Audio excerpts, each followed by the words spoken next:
Hello everyone, नमस्कार। आप सबका हार्दिक स्वागत है। आज की क्लास में हम पढ़ रहे हैं हिंदी साहित्य के इतिहास से महत्वपूर्ण प्रश्नोत्तरी सीरीज को, जिसमें हम आदिकाल से लेकर आधुनिक काल तक महत्वपूर्ण प्रश्नोत्तरी सीरीज को करेंगे, जिसमें हमने आदिकाल और भक्तिकाल के लगभग सभी महत्वपूर्ण प्रश्न जो कि परीक्षाओं की दृष्टि से इम्पोर्टेंट है और जो परीक्षाओं में बार बार पूछे जाते रहे हैं, हमने लगभग उन सारे प्रश्नों को कवर कर लिया है। आज का हमारा टॉपिक है रीतिकाल पर। तो चलिए शुरू करते हैं आज की क्लास को। पहला प्रश्न है, आचार्य रामचंद्र शुक्ल ने उत्तर मध्य काल को क्या नाम दिया? ऑप्शन ए श्रृंगार काल, अलंकृत काल, रीतिकाल, मध्यकाल। उत्तर मध्य काल को क्या नाम दिया आचार्य रामचंद्र शुक्ल ने? सही आंसर है ऑप्शन सी। आचार्य रामचंद्र शुक्ल ने हिंदी साहित्य के इतिहास का जो उत्तर मध्य काल है उसको रीतिकाल नाम दिया है। रीतिकाल के नामकरण को लेकर विद्वानों में मतभेद रहे हैं। ये सारे नाम किसी न किसी विद्वान ने दिए हैं, इसलिए रीतिकाल के नामकरण को लेकर विद्वानों में मतभेद रहा है। शुक्ल ने रीति ग्रंथों की जो उत्तर मध्य काल में जो रीति ग्रंथों की बहुलता थी उसको देखकर उत्तर मध्य काल को रीतिकाल का नाम दिया है। और रीतिकाल जो कि लगभग उन्होंने 1700 से 1900 विक्रम संवत यानी कि 200 वर्षों का जो काल है उसे आचार्य रामचंद्र शुक्ल ने रीतिकाल का नाम दिया है, याद रखना है। नेक्स्ट, रीतिकाल का समय था। रीतिकाल का समय बताना है। ऑप्शन ए 1050 से 1375 विक्रम संवत, 1700 से 1900 विक्रम संवत तक, 1373 से 1700 विक्रम संवत तक, या इनमें से कोई नहीं। आपको बताना है कि रीतिकाल का समय क्या था। रीतिकाल जो कि उत्तर मध्य काल को आचार्य शुक्ल ने नाम दिया, आचार्य शुक्ल ने। सही आंसर है ऑप्शन बी 1700 से 1900 विक्रम संवत का जो काल है, यानी कि 200 वर्षों का काल समय, जिसमें अगर आप ईस्वी में करोगे तो 1643 से 1843 ईस्वी तक के काल को आचार्य रामचंद्र शुक्ल ने रीतिकाल के अंदर रखा है। इसकी समय अवधि रीतिकाल ने 200 वर्ष मानी है, याद रखना है। 1700 से 1900 विक्रम संवत, ऑप्शन बी इसमें राइट आंसर है। अगर आपको ईस्वी में निकालना है तो 1700 से अगर आप 57 माइनस करोगे तो आपको ईस्वी मिलेगी 1643 से 1843 ईस्वी तक, याद रखना है। नेक्स्ट, रीतिकाल को श्रृंगार काल किसने कहा? ऑप्शन ए आचार्य शुक्ल, आचार्य विश्वनाथ प्रसाद मिश्र, मिश्र बंधु, या ऑप्शन डी रमाशंकर शुक्ल रसाल ने। पूछा है रीतिकाल को श्रृंगार काल नाम किसने दिया? देखो समझना है इन प्रश्नों को आपको। यह टाइम था उत्तर मध्य काल, उत्तर मध्य काल को रीतिकाल नाम दिया है शुक्ल ने, जो कि सर्वमान्य मत रहा है। इसमें सर्वमान्य मत। अब रीतिकाल को श्रृंगार काल किसने कहा, ये आपसे पूछा गया है। सही आंसर है ऑप्शन बी आचार्य विश्वनाथ प्रसाद मिश्र ने रीतिकाल को श्रृंगार काल कहा है। नेक्स्ट, रीतिकाल को अलंकृत काल किसने कहा? अलंकृत काल किसने कहा? ऑप्शन ए मिश्र बंधु ने, ऑप्शन बी आचार्य शुक्ल ने, ऑप्शन सी विश्वनाथ प्रसाद मिश्र ने, ऑप्शन डी राम कुमार वर्मा ने। जैसे कि मैंने बताया कि रीतिकाल के नामकरण को लेकर विद्वानों में मतभेद रहे हैं। हर अलग अलग विद्वानों ने इसके अलग अलग नामकरण किए हैं। रीतिकाल आचार्य शुक्ल ने नाम दिया, आचार्य शुक्ल ने जैसे हमने पढ़ा है रीतिकाल नाम दे दिया। विश्वनाथ प्रसाद मिश्र ने अभी पढ़ा कि श्रृंगार काल नाम दिया है। अब आपको बताना है ऑप्शन ए और ऑप्शन डी के मिश्र बंधु ने या राम कुमार वर्मा ने। तो सही आंसर है ऑप्शन ए मिश्र बंधुओं ने रीतिकाल को अलंकृत नाम दिया है। नेक्स्ट, रीतिकालीन कवियों की काव्य भाषा क्या थी? रीतिकालीन कवियों की काव्य भाषा क्या थी? Option A Awadhi, option B Khadi Boli, option C Brajbhasha, option D Bundeli. रीतिकालीन कवियों की काव्य भाषा क्या थी? सही आंसर है ऑप्शन सी, रीतिकालीन कवियों की भाषा ब्रज भाषा थी। ब्रज भाषा के विकास में जैसे गणानंद, बिहारी, मतीराम, देव, भिखारीदास, ये सब उल्लेखनीय हैं। और भिखारीदास ने तो यह मिथ भी तोड़ा है कि जैसे पहले एक मिथ था, तो भिखारीदास ने तो यह मिथ भी तोड़ा है कि ब्रज भाषा में रचना करने के लिए ब्रज में रहना अनिवार्य नहीं है। क्योंकि पहले एक मिथ था कि ब्रज भाषा में अगर रचना करनी है तो उसके लिए ब्रज में रहना अनिवार्य है, और भिखारीदास ने इस मिथ को तोड़ा है। तो ब्रज भाषा में गणानंद, बिहारी, मतीराम, देव, भिखारीदास, रीतिकालीन कवियों की काव्य भाषा थी तो वो ब्रज भाषा थी, याद रखना है। क्वेश्चन नंबर 6, किसने आदिकाल को जयकाल और रीतिकाल को कलाकाल कहा है? आपको बताना है। किसने, यहाँ पे दो पूछा है भी, आदिकाल को तो उन्होंने जयकाल कहा है और रीतिकाल को कलाकाल किसने कहा है? डॉक्टर रमाशंकर रसाल, मिश्र बंधु, आचार्य शुक्ल, विश्वनाथ प्रसाद मिश्र। ये प्रश्न आपके लिए बहुत इजी हो गया है, क्योंकि आपको पता है कि आचार्य शुक्ल ने रीतिकाल कहा है, विश्वनाथ प्रसाद मिश्र ने श्रृंगार काल कहा है, मिश्र बंधुओं ने पढ़ा है अलंकृत काल कहा है। तो बचा कौन? Option A. सही आंसर है ऑप्शन ए, डॉक्टर रमाशंकर शुक्ल रसाल ने आदिकाल को जयकाल और रीतिकाल को कलाकाल कहा है, याद रखना है। रीति योगीन कवियों का सर्वाधिक प्रिय छंद कौन सा है? सवैया, दोहा, छप्पे या चौपाई? रीति योगीन कवियों का सर्वाधिक प्रिय छंद कौन सा रहा है? बताना है। सही आंसर है ऑप्शन ए, जो रीति कवि थे उनका सर्वाधिक प्रिय छंद है सवैया। रीतिकालीन कवियों ने जो परंपरागत छंदों का प्रयोग है उन्होंने बहुत किया है, बहुलता से किया है। उन्होंने दोहा, कवित्त, सवैया सभी छंदों का प्रयोग किया है, लेकिन पूछा है सर्वाधिक, तो सर्वाधिक उन्होंने कहा है, सर्वाधिक उन्होंने सवैया छंद का प्रयोग किया है, याद रखना है। नेक्स्ट,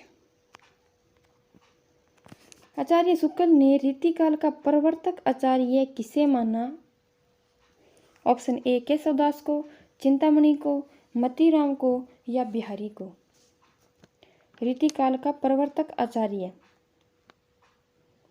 सही आंसर है ऑप्शन बी, आचार्य शुक्ल ने चिंतामणि को रीतिकाल का प्रवर्तक आचार्य माना है, जबकि भागीरथ मिश्र प्लस विश्वनाथ प्रसाद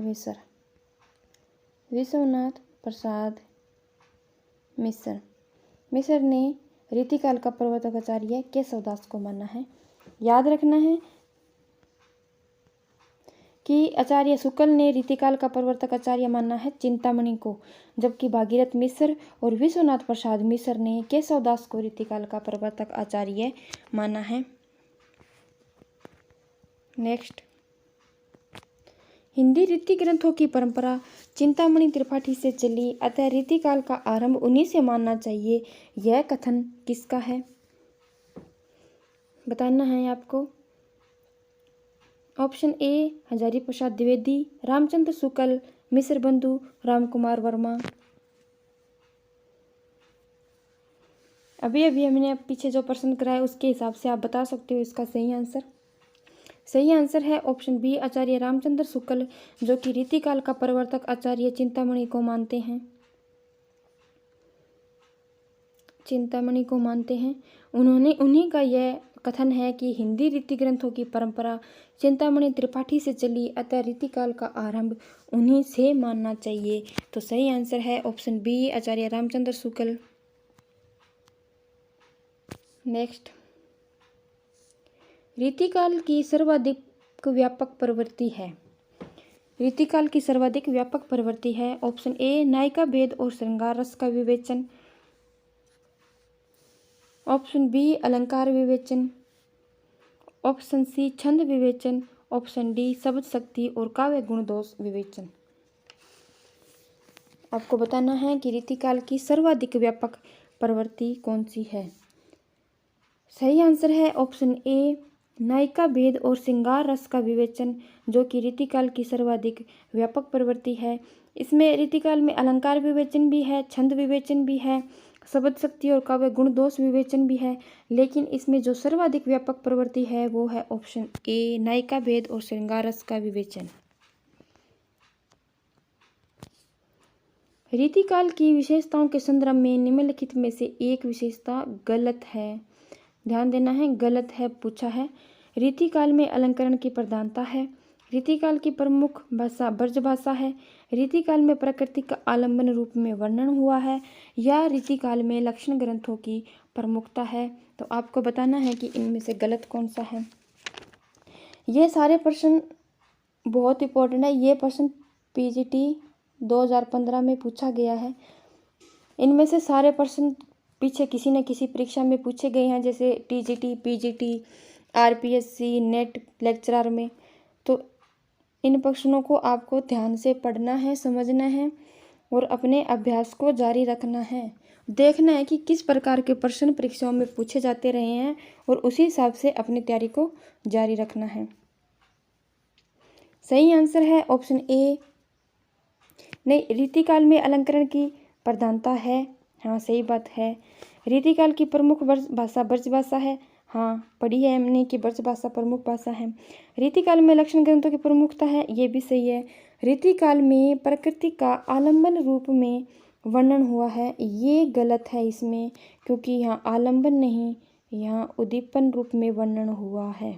ध्यान देना है, उद्दीपन रूप में वर्णन हुआ है, बाकी सारे सही हैं।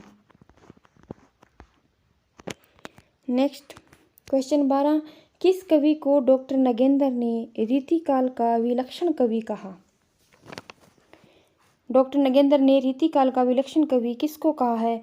Option A Bhushan, option B Keshavdas, option C Bihari, option D Rasleen. बताना है। सही आंसर है ऑप्शन ए, डॉक्टर नगेंद्र ने कवि भूषण को रीतिकाल का विलक्षण कवि कहा है।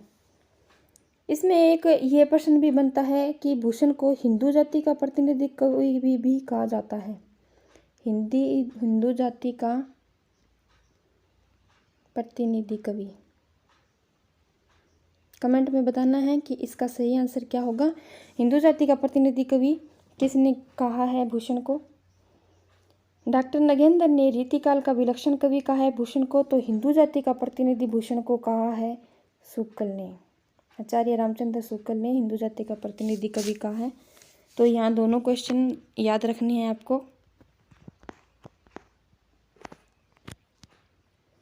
हिंदी की रस रीति परंपरा का प्रस्थान ग्रंथ है। रस रीति परंपरा का प्रस्थान ग्रंथ है रसिक प्रिया, हित तरंगिणी, रस पीयूष निधि, रस रत्नाकर। सही आंसर बताना है इनमें आपको। सही आंसर कौन सा है? रस रीति परंपरा का प्रस्थान ग्रंथ। सही आंसर है ऑप्शन ए रसिक प्रिया, जो कि केशव की रचना है, केशवदास की रचना है। 1591 ईस्वी की यह रचना है। 16 प्रकाशों में यह विभाजित है। 16 प्रकाशों में। हम एक प्रश्न के साथ साथ कितने प्रश्नों को साथ में लेकर चल रहे हैं, तो प्रश्नों को ध्यान से समझना है। रसिक प्रिया जो कि केशवदास की रचना है, 1591 ईस्वी की रचना है, 16 प्रकाशों में विभाजित है और हिंदी की रस रीति परंपरा का प्रस्थान ग्रंथ है। याद रखना है। रस रत्नाकर जो कि सुरती मिश्र की रचना है, सुरती मिश्र की। रस पीयूष निधि जो कि सोमनाथ की रचना है, सोमनाथ की। मैं लिख रही हूँ लेकिन ये कम ही समझ आ रहा है, तो आप ध्यान से मेरी बातों को सुनना कि मैं क्या बोल रही हूँ। रस पीयूष निधि सोमनाथ की रचना है, रस रत्नाकर सुरती मिश्र की रचना है और हित तरंगिणी जो कि कृपाराम की रचना है। याद रखना है। कौन सा ग्रंथ केशव का नहीं है? केशव का नहीं है, ध्यान देना है, नहीं पूछा है। परीक्षाओं में हम इसी पे आके कंफ्यूज होते हैं, ध्यान नहीं देते कि क्या पूछा है और हम उत्तर गलत कर देते हैं। तो पूछा है कि केशव का नहीं है। रामचंद्रिका, कवि प्रिया, भाषा भूषण या विज्ञान गीता। आपको बताना है कि इनमें से कौन सा ग्रंथ है जो कि केशव का नहीं है। सही आंसर है ऑप्शन सी भाषाभूषण, जो कि जसवंत सिंह का ग्रंथ है। जसवंत सिंह की यह रचना है। बाकी रामचंद्रिका, कवि प्रिय और विज्ञान गीता तीनों केशवदास की रचना है। रामचंद्रिका जो कि रामकथा पर आधारित है, विज्ञान गीता जो कि आध्यात्मिक विषय को प्रस्तुत करता है, कवि प्रिय जो कि रीति ग्रंथ है और हिंदी का प्रथम काव्यशास्त्रीय ग्रंथ भी माना जाता है कवि प्रिय काव्यशास्त्रीय ग्रंथ, प्रथम काव्यशास्त्रीय ग्रंथ। याद रखना है रामचंद्रिका जो कि रामकथा का प्रबंधात्मक जिसमें वर्णन किया गया है, विज्ञान गीता जो कि आध्यात्मिक विषय को प्रस्तुत करता है, आध्यात्मिक विषय का वर्णन किया गया है, भाषाभूषण जो कि जसवंत सिंह का है और यह भी अलंकार विषय ग्रंथ है। अलंकार कवि प्रिय प्रथम काव्यशास्त्रीय ग्रंथ माना जाता है। क्वेश्चन 15, जद्यपि सुजाति सुलक्षणी सुबर्ण सरस सुवर्त भूषण बिनु न विराजई कविता बनिता मीत पंक्ति किसकी है? Option A Bihari, option B Keshavdas, option C Matiram, option D Dev. जद्यपि सुजाति सुलक्षणी सुबर्ण सरस सुवर्त भूषण बिनु न विराजई कविता बनिता मीत। ऑप्शन बी केशवदास की यह पंक्ति है। ये पंक्ति बार बार परीक्षा में पूछी जाती है, ध्यान देना है इस पे। किस रचना को छंदों का अजायब घर कहा जाता है? किस रचना को छंदों का अजायब घर कहा जाता है? Veer Singh Devcharit, option B Ramchandrika, option C Jahangir Jaschandrika, option D Rasik Priya. एक बात तो यहाँ पे कि ये सारी रचनाएं केशवदास की है। सारी रचनाएं किसकी है? केशवदास की है। रामचंद्रिका जो कि 1601 की रचना है, वीर सिंह देवचरित जो कि 1607 की रचना है, रसिक प्रिय जो कि 1591 की, और जहांगीर जसचंद्रिका जो कि 1612 की रचना है। पूछा है कि छंदों का अजायब घर किस रचना को कहा जाता है, तो सही आंसर है ऑप्शन बी रामचंद्रिका को छंदों का अजायब घर कहा जाता है। और किसने कहा है छंदों का अजायब घर? डॉक्टर रामस्वरूप चतुर्वेदी ने कहा है छंदों का अजायब घर किसको? रामचंद्रिका को। रामचंद्रिका जो कि राम कथा पर आधारित है, महाकाव्य है, उत्कृष्ट महाकाव्य है कि ये राम कथा पर आधारित उत्कृष्ट महाकाव्य है छंदों का अजायब घर, जो कि रामचंद्रिका है 1601 जिसमें यह रचना रचित है। याद रखना है।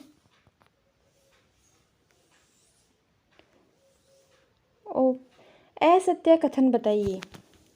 ऑप्शन ए रीतिबद्ध धारा के कवियों ने लक्षण ग्रंथों की रचना की है। रीतिबद्ध धारा के कवियों को आचार्य कवि कहा जाता है। बिहारी रीति सिद्ध धारा के कवि हैं। केशव रीति मुक्त धारा के कवि हैं। आपको इनमें बताना है कि इनमें से गलत कौन सा है। असत्य पूछा है।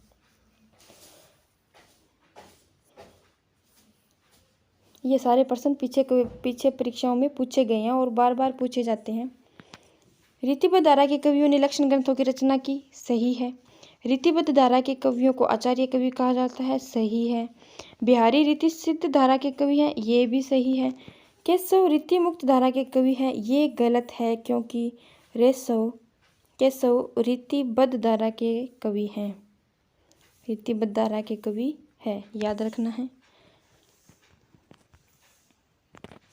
क्वेश्चन नंबर 18, निम्न में से रीतिबद्ध कवि नहीं है। रीतिबद्ध कवि नहीं है निम्न में से पूछा है। केशव, मतीराम, भिखारीदास और गणानंद। सही आंसर है ऑप्शन डी रीतिबद्ध धारा के कवि नहीं है गणानंद, क्योंकि गणानंद रीति मुक्त धारा के कवि हैं? एक सेकेंड। गणानंद रीति मुक्त धारा के कवि हैं। रीति मुक्त धारा के कवि हैं। केशव, मोतीराम और भिखारीदास, ये तीनों रीतिबद्ध धारा के कवि हैं। याद रखना है, इस तरह के क्वेश्चन परीक्षाओं में बार बार पूछे जाते हैं। क्वेश्चन नंबर 19, रीतिकाल के उस कवि का नाम बताइए जिन्होंने वीर रस में कविता लिखी है। अगर आपने रीतिकाल को पढ़ा है थोड़ा भी तो आप इसका आंसर बता पाओगे कि रीतिकाल के उस कवि का नाम बताइए जिन्होंने वीर रस में कविता लिखी है। देखिए, अपना अभ्यास तो जारी रखना जरूरी है, साथ साथ में प्रश्नों को हल करना, पीछे के पेपरों को बार बार रिवाइज करना, इम्पोर्टेंट जो प्रश्न लगते हैं उनको पढ़ना, ये तो ज़रूरी है। लेकिन इनके साथ साथ आपको थ्योरी भी पढ़ना चाहिए। जैसे जैसे हम रीतिकाल के एक एक टॉपिक को लेकर चल रहे हैं या हिंदी साहित्य के इतिहास के एक एक टॉपिक को लेकर चल रहे हैं, एक एक क्लास को लेकर चल रहे हैं, आप उसी हिसाब से इसके साथ साथ में थ्योरी भी पढ़ते रहिए, क्योंकि थ्योरी भी पढ़ना बहुत इंपॉर्टेंट है। तभी आपको समझ में आएगा रीतिकाल क्या है, आदिकाल क्या है, भक्तिकाल क्या है। सही आंसर है इसमें ऑप्शन बी, भूषण, जिन्होंने वीर रस में रचनाएं लिखी है। इनका वास्तविक नाम घनश्याम है। घनश्याम इनका नाम है। रीतिबद्ध ये कवि हैं, रीतिबद्ध कवि है। इन्होंने महाराजा शिवाजी प्लस महाराजा छत्र साल बुंदेला के आश्रम में ये रहे हैं। दोनों के आश्रम में रहकर उन्होंने कविताएं लिखी हैं, महाराज शिवाजी और महाराज छत्रसाल के आश्रम में रहकर। वास्तविक नाम इनका घनश्याम है। रीतिबद्ध ये कवि है। पद्माकर भी रीतिबद्ध कवि हैं। बिहारी रीतिसिद्ध कवि हैं, रीतिसिद्ध कवि हैं। और घनानंद, एक सेकेंड, बिहारी रीतिसिद्ध कवि है। घनानंद रीति मुक्त कवि है। याद रखना है ये सारी चीज़ें, क्योंकि ये बार बार परीक्षा में पूछे जाते हैं कि कौन सा कवि रीतिबद्ध है, कौन सा कवि रीति सिद्ध है, कौन सा कवि रीति मुक्त है। इसमें सही आंसर है ऑप्शन बी, वीर रस में कविताएं लिखी है भूषण ने। क्वेश्चन नंबर 20, भूषण को कवि भूषण की उपाधि किसने दी? भूषण को भूषण नाम किनसे दिया? क्योंकि इनका वास्तविक नाम हमने पीछे पढ़ा है कि घनश्याम है, तो घनश्याम को भूषण की उपाधि किसने दी? Option A Shivaji, option B Chhatrasal, option C Solanki राजा रुद्र, ऑप्शन डी इनमें से कोई नहीं। अपने आंसर को साथ साथ में कमेंट में करना है और फिर देखना है कि आपकी तैयारी कितनी है, आप कितने % इनमें से कर पा रहे हो। सही आंसर है ऑप्शन सी, सोलंकी राजा जो रुद्र है, चित्रकूट के राजा रुद्र है सोलंकी, जिन्होंने भूषण को कविराज भूषण की उपाधि दी है। भूषण कहा जाता है कि भूषण की पालकी को स्वयं महाराजा छत्रसाल ने कंधा लगाया था। ये जो महाराज छत्रसाल है ना, इन्होंने भूषण की पालकी, क्योंकि उस टाइम 4 व्हीलर तो थे नहीं, साधन इतने थे नहीं, तो कहा जाता है कि जो महाराज छत्रसाल उन्होंने भूषण की जो पालकी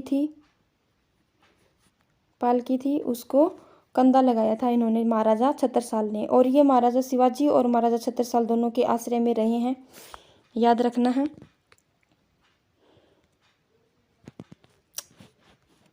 क्वेश्चन नंबर 21, कौन सी रचना भूषण की नहीं है? शिवराज भूषण, शिवा बावनी, छत्रसाल दशक और शतरंज शतीका। जितना भी हमने पीछे पढ़ा है उसके हिसाब से आप इसका आंसर बता सकते हो सही, और अपने आंसर को कमेंट में करते रहना। कौन सी रचना भूषण की नहीं है? शिवराज भूषण की रचना है, शिवराज भूषण। शिवा बावनी भी भूषण की रचना है। छत्रसाल दशक भी भूषण की रचना है। शिवराज भूषण जो कि एक अलंकार ग्रंथ है, अलंकार ग्रंथ है। इसमें शिवा बावनी जिसमें शिवाजी की वीरता और यश का वर्णन किया गया है। छत्रसाल दशक में महाराज छत्रसाल 76 साल की वीरता का वर्णन किया गया है। सही आंसर है इसमें ऑप्शन डी, शतरंज शतीका, जो कि भिखारीदास की रचना है। भिखारीदास की रचना है। ऊपर ये तीनों रचनाएं भूषण की है। शिवराज भूषण, शिवा बावनी, 76 साल दशक। शिवराज भूषण, ये जो भूषण कवि है ये महाराज शिवाजी और 76 साल दोनों के आश्रय में रहकर उन्होंने कविताएं लिखी है। 76 साल दशक लिखा है जिसमें महाराज 76 साल की वीरता का वर्णन है। शिवराज भूषण और शिवा बावनी में उन्होंने महाराजा शिवाजी की वीरता और यश का वर्णन किया है। शिवराज भूषण उनका एक अलंकार ग्रंथ है जिसमें 105 अलंकारों के लक्षण व उदाहरण उन्होंने प्रस्तुत किए हैं। ध्यान देना है ये सारी चीजें। एक एक प्रश्न में हम एक एक टॉपिक को क्लियर करते चल रहे हैं। कवि प्रिया के रचनाकार है। Option A Keshav, option B Bhikharidas, option C Ghananand, option D Bhushan. कि कवि प्रिया के रचनाकार कौन है? सही आंसर है ऑप्शन ए केशव, जो कि कवि प्रिया के रचनाकार है। कवि प्रिया का रचना जो कि 1601 ईस्वी है। 1601 ईस्वी कवि प्रिया।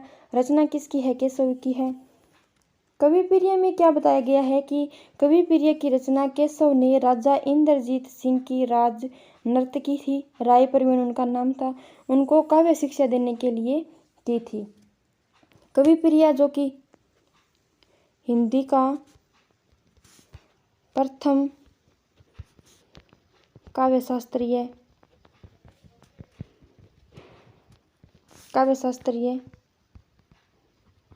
ग्रंथ, हिंदी का प्रथम काव्यशास्त्रीय ग्रंथ माना जाता है कवि प्रिया। केशवदास का जो ग्रंथ है 1601 ईस्वी में यह लिखा गया है। 16 प्रकाशों में यह विभाजित है। अब हिंदी का प्रथम काव्यशास्त्रीय ग्रंथ है और इसकी यह प्रश्न भी पूछा जाता है कि केशव ने राजा इंद्रजीत सिंह की जो राजनर्तकी थी राय प्रवीण, उसको काव्य शिक्षा देने के लिए कवि प्रिया की रचना की थी। याद रखना है। क्वेश्चन नंबर 23, भाषा बोलन जाने जिनके कुल के दास, किसका कथन है? किसका कथन है कि भाषा बोलन जाने जिनके कुल के दास? सही आंसर है ऑप्शन सी केशवदास की यह पंक्ति है, भाषा बोलन जाने जिनके कुल के दास। क्वेश्चन 24, कौन सी रचना भिखारीदास की नहीं है? कौन सी रचना भिखारीदास की नहीं है? काव्य निर्णय, श्रृंगार निर्णय, रस सारांश और रसराज। सही आंसर है ऑप्शन डी रसराज, जो कि मतीराम की रचना है। बाकी तीनों भिखारीदास की रचनाएं हैं। भिखारीदास की रचना है। तीनों रचनाएं काव्यशास्त्रीय विषय पर आधारित है। काव्यशास्त्रीय विषय पर आधारित है। याद रखना है। काव्य निर्णय, श्रृंगार निर्णय, रस सारांश तीनों रचनाएं भिखारीदास की है और काव्यशास्त्रीय विषय पर आधारित है। रसराज जो कि मतीराम का ग्रंथ है। क्वेश्चन 25, तुलसी गंग दोऊ भये सूकविन के सरदार, पंक्ति के रचनाकार कौन है? Option A Bhikharidas, option B Keshavdas, option C Rahim, option D Gang कवि। तुलसी गंग दोऊ भये सूकविन के सरदार। सही आंसर है ऑप्शन ए भिखारीदास। भिखारीदास ने यह गंग कवि के विषय में भिखारीदास ने कहा है। ये जो गंग कवि है के विषय में भिखारीदास ने कहा है कि तुलसी और गंग दोऊ भये सूकविन के सरदार। यह पंक्ति भिखारीदास की है। याद रखना है आपको। पद्माकर द्वारा रचित ग्रंथ कौन सा है? गंगा लहरी, प्रबोध पचासा, पद्माभरण या हिम्मत बहादुर गिरदावली। बताना है आपको। पहला तो ये कि ये सारी रचनाएं पद्माकर की है। याद रखना है, सारी रचनाएं पद्माकर की है। गंगा लहरी, प्रबोध पचासा, पद्माभरण, हिम्मत बहादुर गिरदावली। आपको बताना है कि इनमें से अलंकार ग्रंथ कौन सा है। तो सही आंसर है ऑप्शन सी पद्माभरण, जो कि पद्माकर द्वारा रचित अलंकार ग्रंथ है। क्वेश्चन नंबर 27, रीतिबद्ध कवि देव है। आपको पूछा है रीतिबद्ध कवि देव है, वो अलंकारवादी है, रीतिवादी है, रसवादी है या वक्रोक्तिवादी है।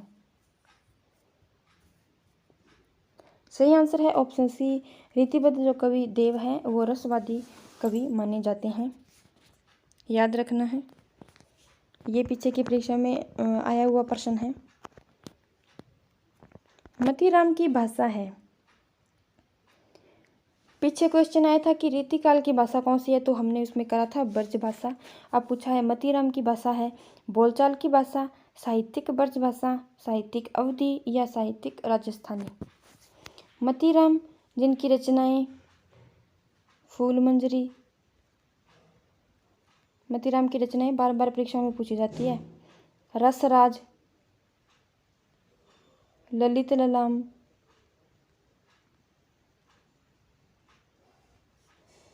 अलंकार पंचाशिका, अलंकार पंचाशिका और वर्त कौमुदी, वर्त कौमुदी और एक इनकी है सतसई। ये सारी मतीराम की रचनाएं हैं। फूल मंजरी, रसराज, ललित ललाम, अलंकार पंचाशिका, वर्त कौमुदी और मतीराम सतसई। मतीराम की भाषा कौन सी है? ऑप्शन बी, साहित्यिक ब्रज भाषा, जो कि मतीराम की भाषा है। याद रखना है। क्वेश्चन नंबर 29, अमिय हलालल मद बरे श्वेत श्याम रतनार, जियत मरत झुकी झुकी परत, जिहि चितवत इक बार। दोहे के रचयिता कौन हैं? बिहारी, भूषण, गणानंद और रसलीन। इसको ध्यान देना कि इसको हम चलो बता ही देते हैं इसको। ये जो है ना, ये दोहा अमिय हलालल मद बरे श्वेत श्याम रतनार, जियत मरत झुकी झुकी परत, जिहि चितवत इक बार। इसको भ्रमवश, भ्रम के कारण हम बिहारी का दोहा मान लेते हैं, सिमिलर है थोड़ा, तो बिहारी का दोहा मान लेते हैं हम इसको भ्रमवश। लेकिन आपको बताना है इसका सही आंसर। इससे आपको ये तो पता चल गया कि इसका आंसर बिहारी नहीं है, तो अपना आपके दिमाग में आ गया होगा। इसका सही आंसर ऑप्शन डी, रसलीन का ये दोहा है। अमिय हलालल मद भरे श्वेत श्याम रतनार, जियत मरत झुकी झुकी परत, जिहि चितवत इक बार। रसलीन, जिनका नाम सैयद गुलाब नबी है, सैयद गुलाम नबी, सैयद गुलाम नबी इनका मूल नाम है। एक सेकेंड, सही answer option D, Syed Ghulam Nabi इनका नाम है। और अंग दर्पण प्लस रस प्रबोध इनके दो ग्रंथ माने जाते हैं। अंग दर्पण और रस प्रबोध इनकी दो रचनाएं हैं रसलीन की। सैयद गुलाब नबी इनका नाम है और यह इनका दोहा है। याद रखना है। क्वेश्चन नंबर 30, कविता रत्नाकर किसकी रचना है? कविता रत्नाकर किसकी रचना है? सेनापति, देव, बिहारी, भिखारीदास। बताना है। कविता रत्नाकर जो कि 1649 की रचना है। कविता रत्नाकर जो कि 1649 की रचना है, 1649 की रचना है। ब्रज भाषा है इसकी भाषा। कविता रत्नाकर में राम का वर्णन है, भक्ति भावना पर आधारित है। ये भक्ति भावना पर आधारित राम का वर्णन है, राम का वर्णन है। याद रखना है, भक्ति भावना पर आधारित है। शुक्ल ने तो सही आंसर बताना है। इसका सही आंसर है ऑप्शन ए, सेनापति की रचना है कविता रत्नाकर। आचार्य रामचंद्र शुक्ल ने सेनापति और केशव दोनों को भक्तिकाल की समय सीमा में रखा है इनके ग्रंथों को लेकर। कविता रत्नाकर जो कि राम कथा पर आधारित है, भक्ति भावना पर आधारित है। केशवदास की रचना रामचंद्रिका जो कि राम कथा का महाकाव्य परमधात्मक तो आचार्य शुक्ल ने इसी के आधार पर इन्होंने भक्ति काल की समय सीमा पर रखा है। सही आंसर है ऑप्शन ए सेनापति। आचार्य शुक्ल ने भक्ति काल में रखा है इनको, प्लस केशवदास को भी। सेनापति जिन्होंने प्रकृति से संबंधित वर्णन किया है सबसे अधिक, प्रकृति से संबंधित प्रकृति का वर्णन किया है इन्होंने, प्रकृति का वर्णन इन्होंने सबसे अधिक अपनी रचनाओं में मिलता है। तो प्रकृति से संबंधित अगर प्रश्न पूछा जाता है तो इसमें सेनापति आंसर होंगे लगभग, क्योंकि उन्होंने ही प्रकृति से संबंधित सबसे अधिक वर्णन अपनी रचनाओं में किया है। सेनापति और केशवदास की रचना, सेनापति की कविता रत्नाकर और केशवदास की रामचंद्रिका को देखते हुए आचार्य शुक्ल ने उन्हें भक्ति काल की समय सीमा में रखा है। कविता रत्नाकर जो कि 1649 की रचना है, ब्रजभाषा में है और इसमें राम का वर्णन है, याद रखना है। सही आंसर है ऑप्शन ए सेनापति। तो चलिए आज की क्लास में इतना ही। अगर क्लास पसंद आई तो जो भी आपके रिलेटिव, फैमिली, फ्रेंड्स जो भी हिंदी साहित्य से किसी भी एग्ज़ाम की तैयारी कर रहे हैं तो आप इस क्लास को उन सभी को शेयर ज़रूर करना, लाइक करना, पसंद आई तो लाइक करना और अपना कमेंट ज़रूर लिखना कि आपको क्लास कैसी लगी, ताकि मुझे पता चले, मेरा हौसला बढ़े कि आपको क्लास समझ में आ रही है। तो सब्सक्राइब करना ताकि आगे आने वाली सभी क्लासेस का आपको नोटिफिकेशन मिल जाए। और ये बहुत इंपॉर्टेंट क्लासें हैं जिसमें हम आदिकाल से लेकर आधुनिक काल तक सारे महत्वपूर्ण प्रश्नों को कवर करेंगे। तो चलिए, थैंक यू।